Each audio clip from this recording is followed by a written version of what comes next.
lycée Melchior-Garret à Cayenne. Et Madame Dupont-Méredin est référente EDD dans l'établissement. Alors, je vais la laisser se présenter, puis ensuite, en fait, on verra quelques questions sur son rôle de référente EDD, en fait, dans l'établissement.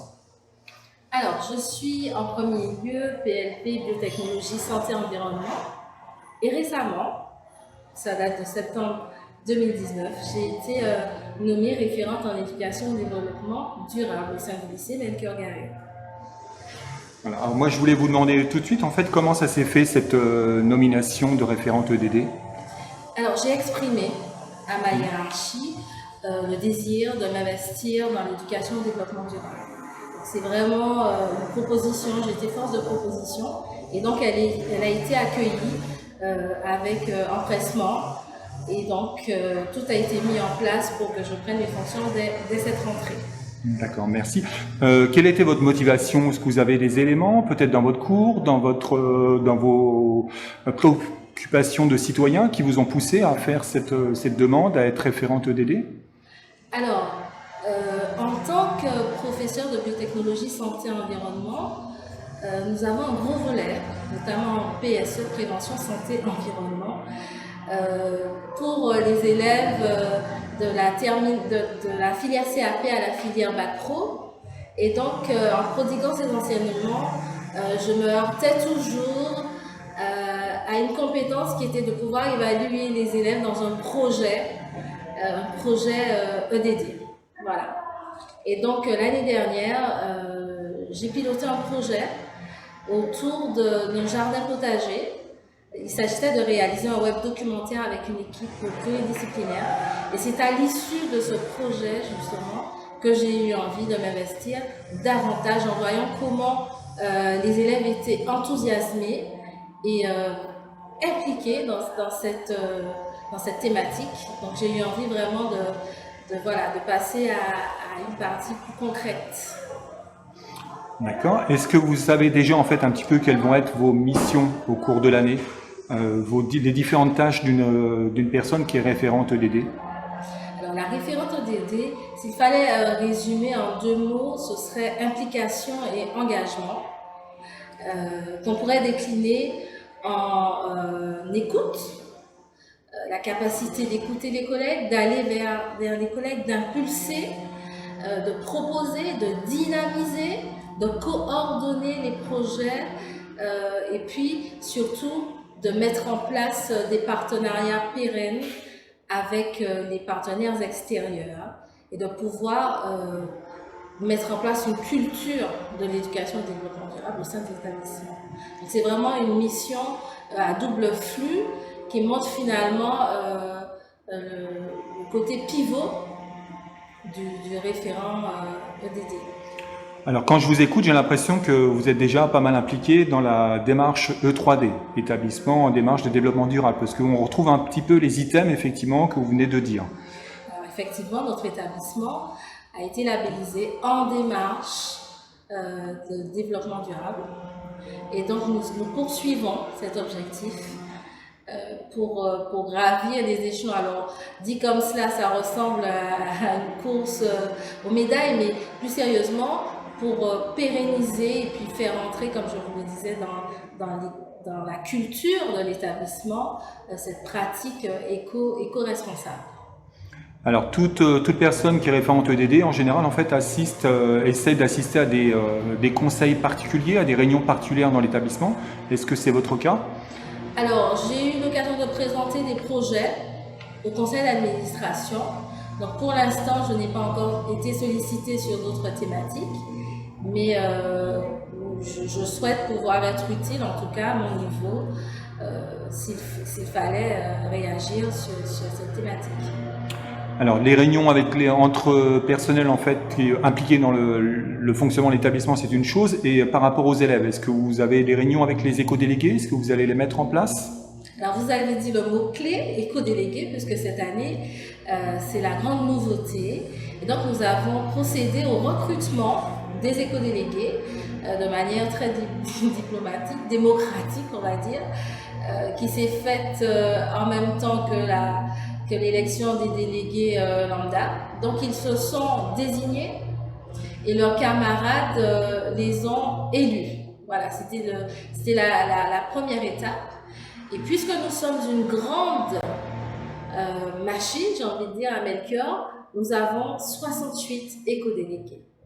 Alors, l'idée, c'est de pouvoir les former de manière à ce qu'ils aient le bagage supplémentaire et de manière à ce qu'ils puissent s'affirmer en tant qu'éco-délégués et être à leur tour des multiplicateurs. Donc, la première étape a été vraiment de les identifier, de les accueillir, de leur présenter leur mission et de leur proposer une formation qui s'étale sur l'année scolaire. Alors, quand je dis formation, c'est pas simplement livresque. Nous avons un partenaire extérieur justement qui viendra prodiguer des formations sur place, mais également à l'extérieur, sur des sites privilégiés et spécifiques, dans des domaines spécifiques. Nous avons également la possibilité, nous mettrons en tout cas à leur disposition des outils, que ce soit documentaires, scientifiques, pour pouvoir comprendre certains phénomènes.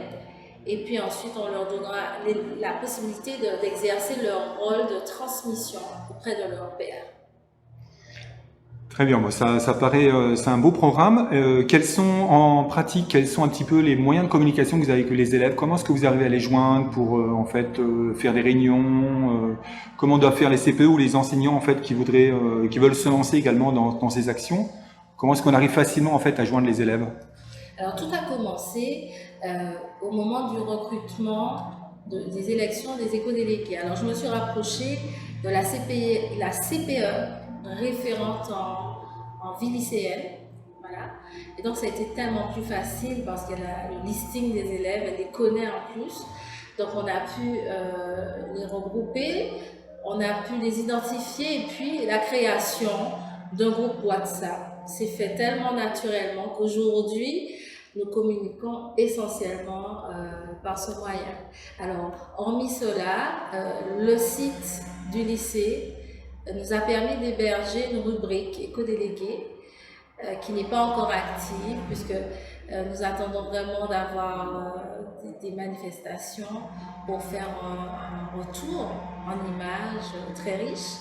Mais déjà, des éco-délégués se sont désignés pour être chroniqueurs, reporters. Voilà, ils sont riches d'idées, ils ont vraiment hâte de s'engager. D'accord, donc en fait, vous avez vraiment un pool d'élèves qui sont fortement motivés. Donc il n'y a pas forcément besoin de revenir pour les remotiver, ou est-ce que vous avez des phases où est-ce que vous avez déjà senti des phases où il fallait un peu les canaliser ou déjà en fait un petit peu organiser leurs actions futures? Alors je ne sais pas si c'est un cru spécial ou si c'est l'actualité qui les a désignés. En tout cas, nous avons ici des élèves extrêmement engagés et motivés, qui n'hésitent pas à être force de proposition et qui ne ratent aucun rendez-vous. Alors au début c'était laborieux, on n'avait pas encore mis en place le groupe WhatsApp. Ça a vraiment été la solution phare. D'accord, très bien, ça paraît vraiment enthousiasmant. Les actions particulières que vous avez menées ou que vous pensez mener avec eux dans le futur, vous avez un projet, ils ont dégagé quelque chose? Parce que c'est vrai que ça vient d'eux en même temps. Est-ce qu'il y a des éléments déjà qui se dégagent dans leurs actions? Alors, c'est vrai qu'il a fallu, dans un premier temps, défricher un peu le terrain. C'est-à-dire vraiment s'attaquer, j'ai envie de dire, s'intéresser aux problématiques locales. Parce que c'est vrai qu'il y a pléthore d'informations sur la métropole, dans le monde entier de manière générale, mais c'est vrai que moi j'ai vraiment voulu les impliquer au niveau local. Donc il a fallu faire l'état des lieux des priorités locales, des urgences locales.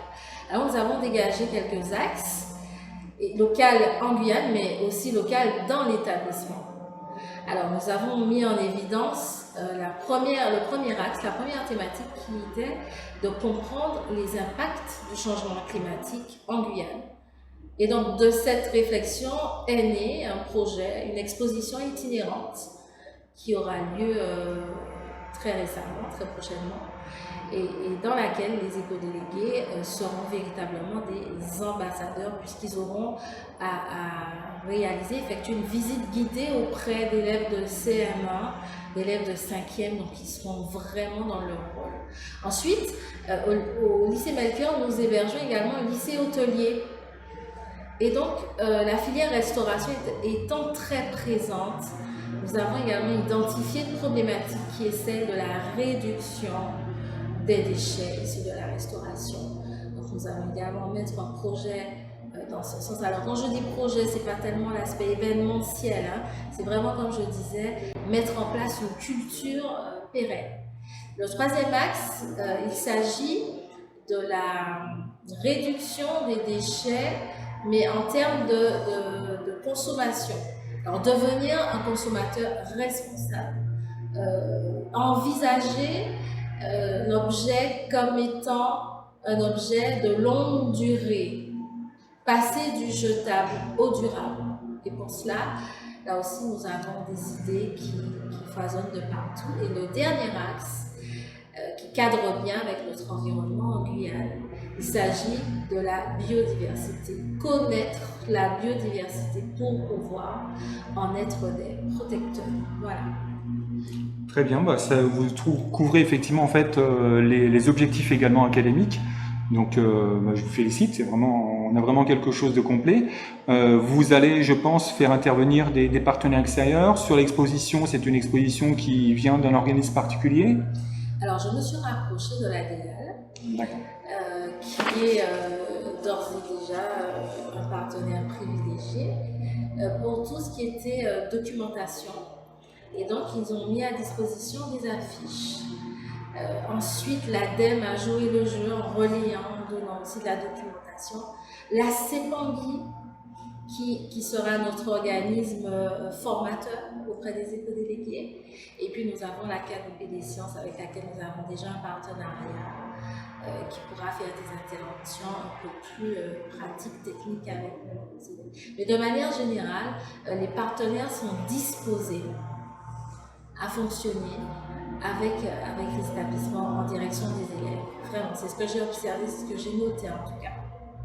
D'accord, très bien. Ça paraît, il y a beaucoup de choses qui sont très très positives et qui, je pense, seront également en fait des éléments qui pourront inspirer les collègues dans l'académie. Je vous remercie. Si vous voulez ajouter quelque chose, un objectif ou un élément que vous voudriez ajouter? Alors, merci de me permettre de m'exprimer sur la question. Alors, le référent d'éducation au développement durable est élu par sa volonté de s'impliquer auprès des élèves, mais également auprès des collègues. Alors, c'est un aspect qui requiert vraiment un sens de la communication, un sens de travail en équipe, un partenariat aussi privilégié avec la direction, se rapprocher de la gestion, de l'équipe technique.